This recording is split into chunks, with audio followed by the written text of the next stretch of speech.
Nothing rises without a blueprint. Not cities, not systems, not civilizations. And if something looks powerful on the outside, there is always something deeper, holding it together: structure, principles, direction. But here's the part most people miss.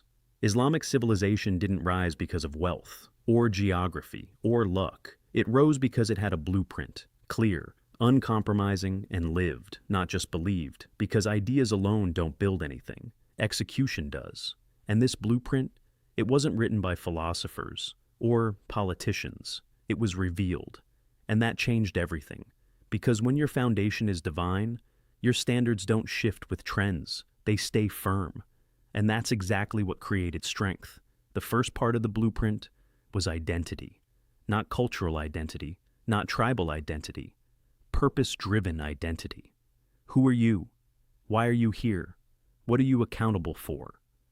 Those questions weren't left unanswered. They were defined clearly. Servants of Allah. Responsible. Accountable. That clarity removed confusion.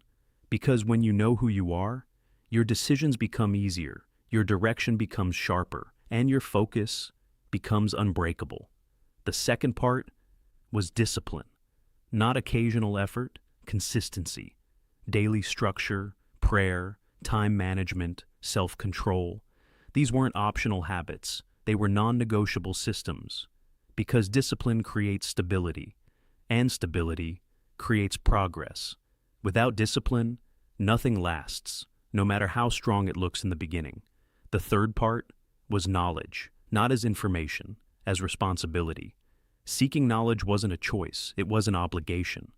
And that mindset transformed everything. Because when an entire civilization values learning, progress becomes inevitable. But here's what made it powerful. They didn't just learn, they applied, they tested, built, improved. Because knowledge without action does nothing. And they understood that. The fourth part was justice.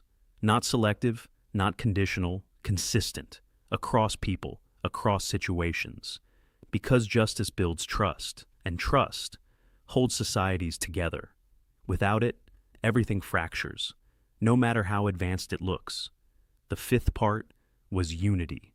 Not forced agreement, shared purpose. Different people, different strengths, but one direction. And that alignment multiplied impact. Because when people move together, progress accelerates. But when they divide, everything slows down. And here's where everything connects. Identity, discipline, knowledge, justice, unity. These weren't separate ideas. They were integrated, working together, reinforcing each other, creating something stable, something scalable, something powerful. And that's how civilizations are built. Not on moments, on systems. But then something shifted. The blueprint wasn't lost. It was ignored, slowly, piece by piece. Identity became cultural instead of purposeful. Discipline became optional instead of essential. Knowledge became information instead of action. Justice became selective instead of consistent. Unity became fragmented instead of aligned.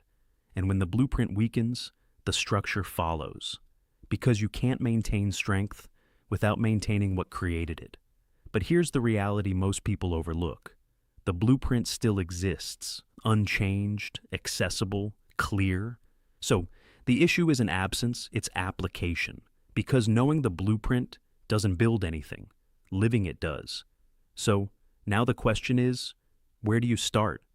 Not globally, personally. Fix your identity. Be clear about your purpose. Build discipline. Even in small actions. Seek knowledge. But apply it. Act on it. Be just. Even when it's difficult.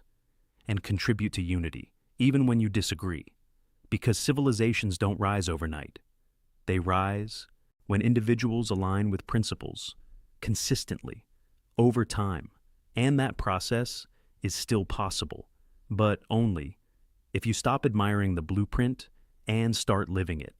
If this changed your perspective, subscribe, because the next video might change how you see your role in something bigger.